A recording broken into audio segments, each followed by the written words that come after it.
आज के हमारे एपिसोड की शुरुआत होती है 10 से, जो कि डोरेमोन की तरह नए एपिसोड के लिए नया गैजेट लाया होता है। यह है दुनिया की सबसे बेस्ट बबल गम। ये बेस्ट इसलिए है क्योंकि इसको फुलाने के बाद आप जो भी चीज इमेजिन करेंगे वो ये बबल गम बबल के अंदर आपके लिए बना देगी। बिल्ली मौसी को अपने गैजेट का डेमोन्स्ट्रेशन देने के लिए टेन एक रॉकेट इमेजिन करता है जो कि उड़ के किसी की गांड में घुसने वाला होता है मेरा मतलब किसी को तकलीफ देने वाला होता है। पर इन दोनों को उससे क्या, इसी वजह से 10 के बाद बिल्ली मौसी भी इस बबल गम को यूज करती है और अपने लिए इस ठंड भरे मौसम में गर्मा गर्म जगह का इंतजाम करती है। इसी बीच यहाँ पे अटारू आ टपकता है और वो 10 से उसकी सारी बबल गम्स मांगता है। अमीर लोग देखे नहीं कि भिखारी पहले आ गए। मैं दान धर्म में नहीं मानता भिखारी, चल भग यहाँ से। दान धर्म में तो मैं भी नहीं मानता 1.5 फुटी है, पर हिसाब बराबर करने में जरूर मानता हूँ। ये रॉकेट तेरे इसी गैजेट से निकला है ना? अगर मैं नहीं बोलूंगा तो क्या तू मुझ पे भरोसा करेगा? नहीं, पर मैं तुझे धो जरूर दूंगा क्योंकि इस रॉकेट पे तेरा नाम लिखा है और मुझे झूठ बोलने वाले बच्चे बिल्कुल भी पसंद नहीं हैं। ओ तो सॉरी अटारू, मुझसे गलती हो गई, मुझे माफ कर दे। बिल्कुल कर दूंगा। क्या सही में? हाँ, और तुझे माफ करने के साथ साथ मैं तेरे इस गैजेट का तेज जगह ख्याल भी रख लूंगा। वो क्या है ना, ये गैजेट बड़ा ही खतरनाक है। अभी मेरे सर में घुसा है, कहीं थोड़ी देर बाद किसी की गांड में ना घुस जाए। क्या? मैं अपने गैजेट का ख्याल खुद रख सकता हूँ? अच्छा, तो फिर तू रख क्यों नहीं पा रहा है? कहते हुए अटारू 10 को उल्टा कर देता है और उसके कपड़ों से सारी बबल गम्स बाहर निकाल के उन्हें लूट के यहाँ से भाग जाता है। और इसी चीज की कंप्लेंट 10 जाके लम से करता है। दी, मैंने 4 महीने की पॉकेट मनी जोड़ के अपने लिए फैंटेसी बबल गम खरीदी थी और आपका पति उसे 4 मिनटों में मुझसे चुरा के भाग गया। ये ठीक नहीं है। अब मेरे खर्चे की भरपाई कौन करेगा? देख 10, तेरे जीजू तो पैसा देने से रहे क्योंकि वो अपना पैसा सिर्फ छोकरियों पे उड़ाते हैं, चंपुओं पे नहीं मेरा मतलब बच्चों पे नहीं। तो आप कर दो उनकी जगह मेरे खर्चे की भरपाई, वो आप ही के तो पति हैं। इस हिसाब से तो वो तेरे जीजू भी हैं, तुझे खुद भुगत लेना चाहिए ये छोटा मोटा खर्चा। छोटा मोटा आपके लिए दी क्योंकि आप अपने घर की राजकुमारी जो हो। क्यों कंजूसी कर रही हो? दे दो ना मुझ गरीब को मेरा पैसा। दे तो दूं, पर मैं भीख सिर्फ लूले लंगड़ों को देती हूँ ताकि उसके बदले में वो भगवान से मेरी लंबी उम्र की प्रार्थना करें। पर तू तो टिप टॉप कंडीशन में 10, अगर तू अपना कोई अंग तोड़वाता हो तो बता, फिर अपन आगे की बात करें। लम की बात सुन के 10 यहाँ से चुपचाप खिसक लेता है क्योंकि उसके लिए पैसों से ज्यादा जरूरी उसकी जान होती है। इसी बीच हम आ जाते हैं अटारू के पास, जो कि 10 की बबल गम का दुरुपयोग कर रहा होता है और उसकी नजरों में सदुपयोग। ओह या, इसे कहते हैं सिंगल पैक डबल धमाका। मैं तो बस सोच ही रहा था कि ये बबल गम एक बारी में एक से ज्यादा लोंडे बना सकती है कि नहीं, और इसने तो बना ही डाली। चलो लड़कियों, अब इधर आओ और अपने हबीबी के गले लग जाओ। अटारू की दरिंदों जैसी शक्ल देख के असली लड़कियां ही क्या, ये नकली लड़कियां भी डर जाती हैं और अटारू से दूर खिसकने लगती हैं। पर अटारू को उनकी ये बात बिल्कुल भी पसंद नहीं आती, इसलिए वो अब उन्हें अपने पास बुलाने की बजाय खुद उनके ऊपर कूद जाता है। लड़कियों, कम टू पापा। पर अटारू का प्लान कामयाब हो पाए उससे पहले यहाँ पे लम आ जाती है अपने सोटे के साथ। लम, तू यहाँ पे क्या कर रही है? आपके गंदे दिमाग का इलाज पतिदेव। क्या है ये सब? मनोरंजन मेरा मतलब थी फ्रेंड्स। लम, तू भूल भी गई क्या इन्हें? ये है बेन 10 और ये है ओयुकी। मुझे एड़ा समझाई कि आपने पतिदेव, मुझे 10 ने पहले ही सब कुछ बता दिया है। आप उसकी फैंटेसी बबल गम लेके भागे हुए हो। प्यार से मुझे बबल गम लौटा दो, वरना अपने झटके से आपको डीप फ्राइड करके ये बबल गम मैं अपने आप भी ले सकती हूँ। लम की वार्निंग डरावनी होती है, पर अटारू को सीखने और मरने से भी ज्यादा डर अगर किसी चीज से लगता है तो वो है सज्जन आदमी जैसी जिंदगी जीने से। इसलिए वो अपनी बबल गम का इस्तेमाल करके अपना ट्विन बना देता है, जिसे देख के लम खुश हो जाती है, जैसे कि तुम लफंगे भी हो जाओगे अगर एकदम से तुम्हारी क्रश का ट्विन निकल आए तो। पर अटारू ने यह ट्विन लम के मनोरंजन के लिए नहीं बनाया होता, बल्कि उसे पकड़ने के लिए बनाया होता है। लम के बात समझ में आते ही इन सब बबल गम से बने हुए गुब्बारों का दी एंड हो जाता है और फिर लम निकल जाती है अटारू को सुधारने के मिशन पे।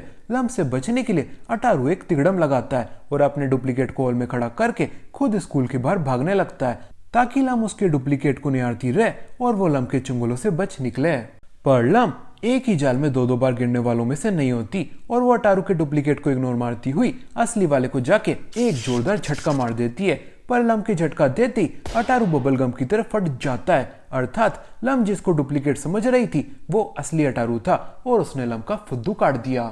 लम के चुंगलों से निकल के अटारू सीधा जाके मेंढो के चुंगलों में गिरता है। अछूत जीव, तेरी हिम्मत कैसे हुई मुझसे टकराने की? इतना भावुक क्यों हो रहा है मेंढो? जानबूझ के मैं सिर्फ लड़कियों से टकराता हूँ, बड़वों से नहीं। तेरे साथ तो मैं गलती से टकरा गया। चल कोई ना, तुझे बुरा लगाओ तो मैं तुझसे माफी मांग लेता हूँ। बड़वे, आई एम सॉरी। अटारू की अपोलॉजी मेंढो को नहीं भाती और वो अटारू को तमीज और लखन सिखाने के लिए अपनी तलवार बाहर निकाल लेता है।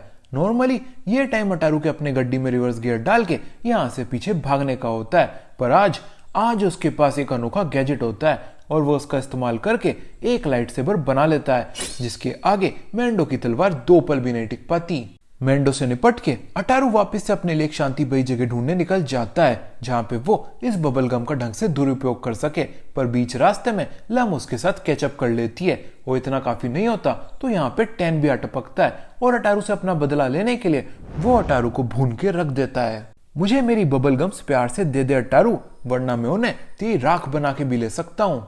टैन की बात से एक बात तो क्लियर हो जाती है, लम और ये दोनों पक्का भाई बहन ही है। पर लम को टैन का स्वभाव बिल्कुल भी पसंद नहीं आता क्योंकि हर लड़की की तरह उसका भी मानना होता है अगर उसके पतिदेव को कोई पेल सकता है तो वो सिर्फ उसकी धर्मपत्नी ही है। इसी वजह से लम टैन की पिट्टी लगा देती है। फिर लम अपने पतिदेव के पास जाती है उन्हें मक्खन लगाने। पतिदेव, आपको चोट तो नहीं आई ना? अगर आई हो तो मुझे बता दो, मैं वहां पे पप्पी करके दर्द को छू मंतर कर दूंगी। पर लम के अटारू को छूते ही अटारू फट जाता है, अर्थात अटारू ने एक और बार लम को चूना लगा दिया होता है। सॉरी टैन, तेरे गाल पे एक चिपकाने के लिए।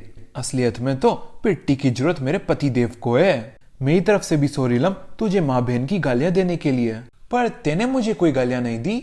ओ, मैं उन्हें सिर्फ अपने मन में ही बोल रहा था क्या? टैन की बात सुन के लम गुस्सा हो जाती है और उसके एक और चिपकाने ही वाली होती है कि तभी टैन बात चेंज करते हुए बोलता है, देख लम देख, तेरा ढक्कन पति जल्दबाजी के चक्कर में कुछ बबल गम्स यहीं पे ही गिरा गया। बबल गम्स को देख के लम टैन की बदतमीजी के बारे में भूल जाती है और अपने पतिदेव को पकड़ने का एक मास्टर प्लान बनाती है और वो होता है इन तीनों बबल गम से सोनी सोनी लड़कियां बनाने का और उन्हें रस्सी से बांध के चारे की तरह इस्तेमाल करने का, ताकि जैसे ही लम का छिछोर पति इन्हें छूने आए लम उसकी खटिया खड़ी कर दे।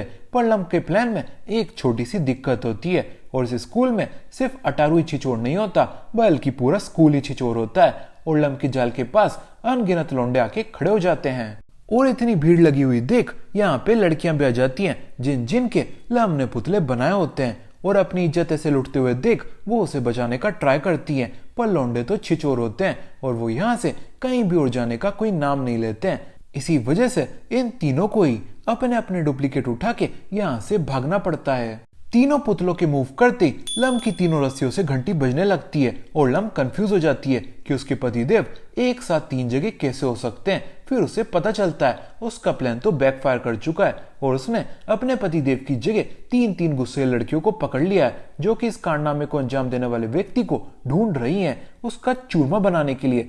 अपनी जान खतरे में देख के लम तीनों रस्सियों को छोड़ देती है और यहाँ से फुल स्पीड में छत की ओर अपनी दुम बजा के भागती है। लम पकड़ाई में आने वाली होती है क्योंकि ये तीनों भी छत की ओर ही आ रही होती हैं, पर लम की किस्मत अच्छी होती है और उसके पतिदेव भी शांति भरी जगह ढूंढते ढूंढते छत पे ही आए हुए होते हैं। अटारू के पास अब मात्र एक बबलगम बची होती है क्योंकि बाकी की सब उसने वेस्ट जो कर दी होती हैं। इसी वजह से वो अपनी पूरी जी जान लगा देता है दुनिया का सबसे बड़ा बबलगम फुलाने में और उसमें वो एक से बढ़कर एक लड़कियां इमेजिन करता है। अटारू की इस बबलगम से उसका दिन रात शाम साल सब बन गया होता है, पर वो इनके साथ एंजॉय कर पाए उससे पहले यहाँ पे ये तीनों गुस्से लड़कियां भी आ जाती हैं और अटारू को उनका कल्प्रिट समझ बैठती हैं और फिर क्या भड़ाम भड़ाम भड़ाम। और इसी के साथ अटारू और उसके सभी मास्टरपीसेस का देहांत हो जाता है। अब वीडियो पसंद आई हो तो लाइक ठोको, कमेंट करो और शेयर करके वीडियो फैला दो। Bye bye.